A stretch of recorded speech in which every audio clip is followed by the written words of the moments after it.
Il vient de me passer par l'esprit ce que je pourrais appeler la démonstration numéro 74 des trois torsions de la bande de Mébius. Numéro 74, j'exagère peut-être un peu, j'en suis à 15, 16, je sais plus, ça n'a pas d'importance. Voilà une démonstration assez simple. Bon alors, je prends une feuille avec un dessus et un dessous. Le dessus est marqué par l'écrit, le dessous par le fait que ce soit vierge. Et je découpe une bande.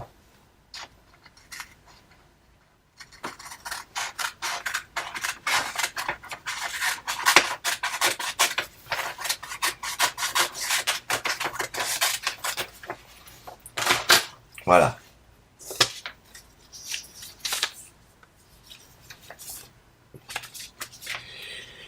Puisque beaucoup de gens pensent qu'il n'y a qu'une seule torsion à la bande de Mébius, en tout cas la bande de Mébius de base, je vais marquer d'une croix l'endroit où je vais faire la dite torsion.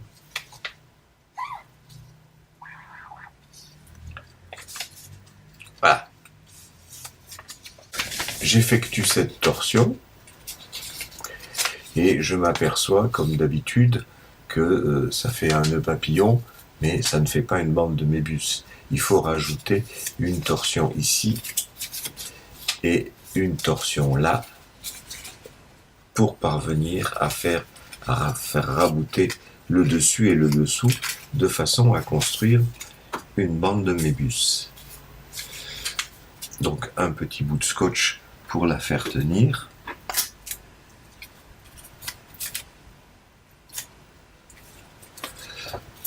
Voilà. Donc notre croix est là, à cet endroit de la torsion. Mais vous voyez immédiatement qu'il y a aussi une torsion ici et une torsion là. Alors, les gens qui sont partisans du fait qu'il n'y ait qu'une seule torsion disent oui, mais ça c'est pas vraiment des torsions, c'est des plis.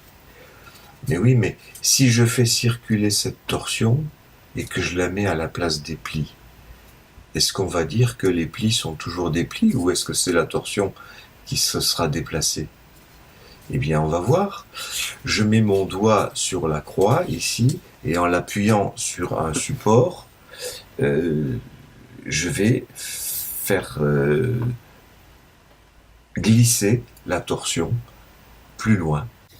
Voilà, le doigt sur la croix et je fais glisser le papier. Ah non, mais attendez. D'abord, il faut nous repérer un peu. Cette croix, je vais la mettre en haut pour un repéage et je vais quand même un peu aplatir pour qu'on s'y repère. Donc, dans votre point de vue à vous, vous avez cette face qui est dessus et cette face qui est dessous. Je peux mettre le doigt là, ça passe dessous et là dessous. Et cette face-ci est proprement mébienne puisqu'elle est à la fois dessous et dessus. Donc la croix, elle est au croisement de la face qui est à la fois dessus et dessous et de la face qui est dessous. Alors retenez bien ça, entre la face qui est dessus et dessous et la face qui est dessous. Je vais donc faire circuler cette torsion.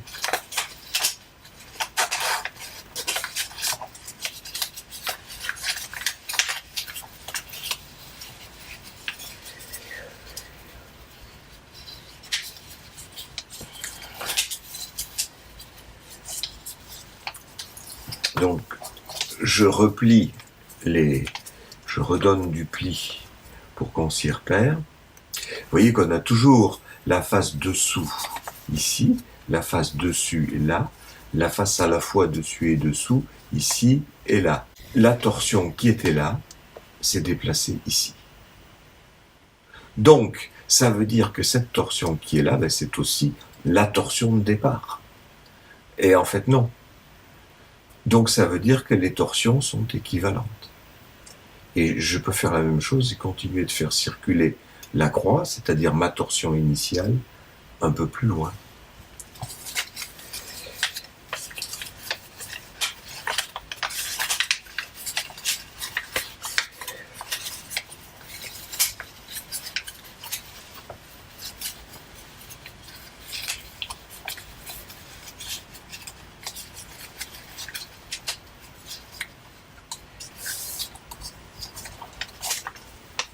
Voilà, vous avez toujours la surface dessous ici, la surface dessus-dessous ici, dessus là, et cette fois notre torsion a circulé jusque-là.